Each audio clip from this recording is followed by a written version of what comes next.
Bienvenue à l'ombre du baobab. Ici, les voix des ancêtres s'élèvent, les mythes prennent vie et chaque conte traverse le temps. Installe-toi confortablement, laisse-toi porter et écoute les histoires d'Afrique racontées aujourd'hui.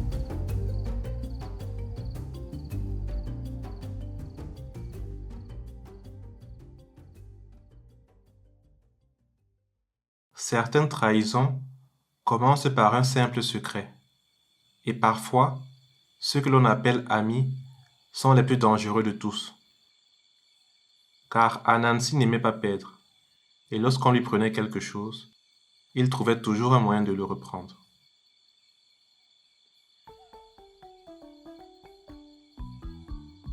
À quelques villages de chez Anansi, vivait un roi puissant, un homme respecté, riche et craint dans toute la région.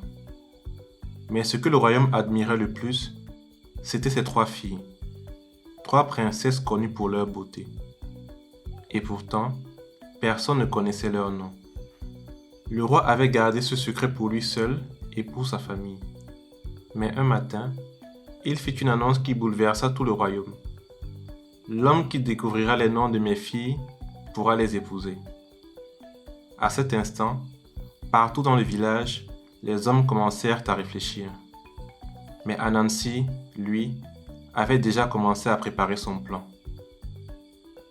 Le jour suivant, Anansi acheta un grand pot de miel.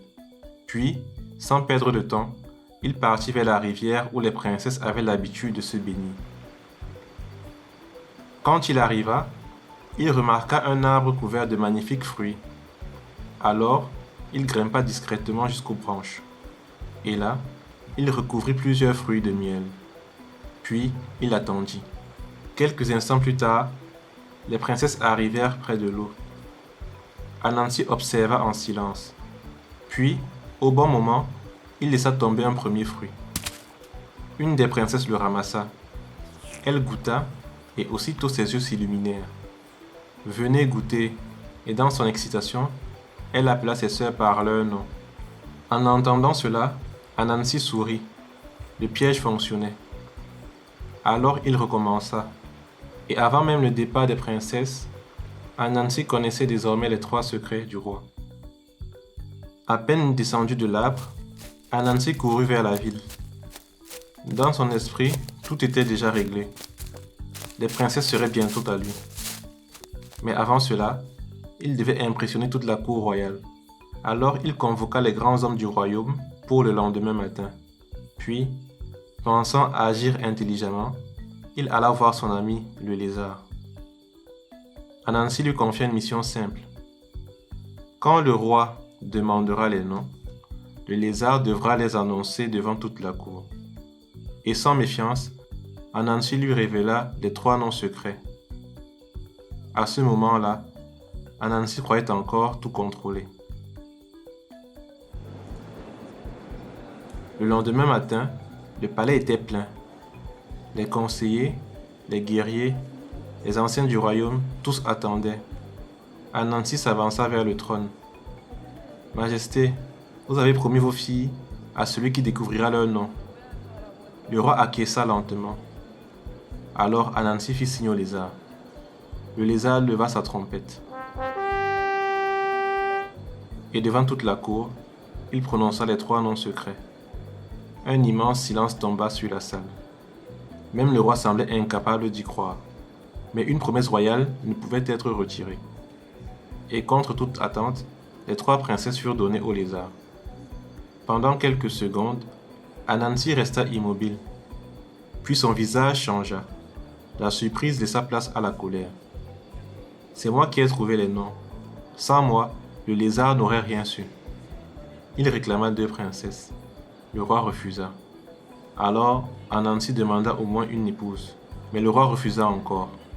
Et ce jour-là, en quittant le palais, Anansi prit une décision. Le lézard payerait. Les jours passèrent, et pendant tout ce temps, Anansi réfléchit. Comment détruire le lézard? Puis un soir, une idée lui vint enfin. Le lendemain, il rendit visite au roi et prétendit partir en voyage avant l'aube. Le roi possédait un coq célèbre qui chantait chaque matin au lever du soleil. Anansi demanda donc, « Majesté, ordonnez à votre coq de chanter demain matin afin que je sois réveillé à temps. » Le roi accepta sans hésiter. Mais cette nuit-là, pendant que le royaume dormait, Anansi se glissa discrètement jusqu'au poulailler royal. Il attrapa le coq et le tua. Mais Anansi n'avait pas terminé. Il transporta le coq jusque chez le lézard, où toute la maison dormait profondément. Là, il cuisina la viande, cacha les plumes sous le lit et plaça une assiette près de la main du lézard. Puis, pour être certain que personne ne découvrirait la vérité, Anansi prit de l'eau bouillante et le versa dans la bouche du pauvre lézard. Le lézard devint muet. Au matin, le coq ne chanta jamais. Le roi entra dans une colère terrible. Des serviteurs fouillèrent alors tout le royaume. Et comme Anansi l'avait prévu, ils finirent par découvrir les preuves chez le lézard. Quand on l'amena devant le roi, le pauvre animal tenta de parler. Mais aucun mot ne sortait. Sa tête bougeait seulement de haut en bas. Le roi pensa qu'il refusait de répondre. Alors il le déclara coupable. Et ses 3 épouses furent données à Anansi.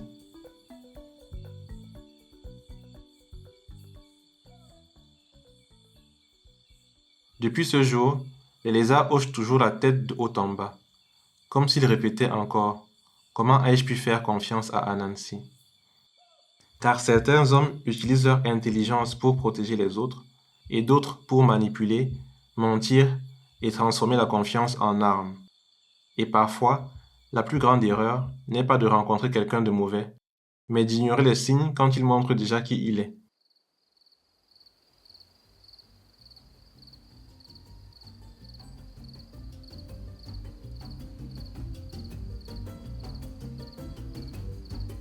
Merci d'avoir partagé ce moment à l'ombre du baobab. Repose la parole, emporte la sagesse et reviens demain pour une nouvelle histoire. À bientôt sous le baobab.